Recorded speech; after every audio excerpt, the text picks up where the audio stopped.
Hello বন্ধুরা, good afternoon. আবার চলে এলাম তোমাদের সাথে একটা ছোট্ট ব্লগ নিয়ে।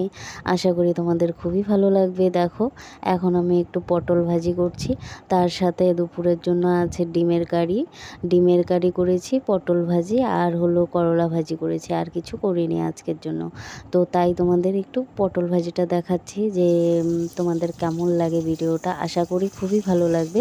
যদি ভালো লেগে থাকে অবশ্যই লাইক, কমেন্ট, একটু সাবস্ক্রাইব করে দিও।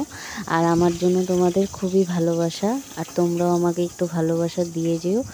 আর দেখো, এখন এই পাশটা হয়ে গেছে, এরপরে এখন ভাজাটা হয়ে গেল, এখন আমি ভাজাটা উঠিয়ে নেব।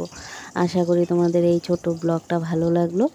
আবার নেক্সটে তোমাদের জন্য আরেকটা ব্লগ নিয়ে আসছি। সবাই রেডি থেকো ব্লগটা দেখার জন্য। এখন আমার পটল ভাজি হয়ে গেছে, আমার দুপুরের লাঞ্চ তৈরি হয়ে গেল। এরপর আমরা এখন লাঞ্চ করব। তো তোমাদের জন্য আজকে এতটুকুনি, আবার পরে দেখা হবে। টাটা, বাই বাই, সবাই ভালো থেকো।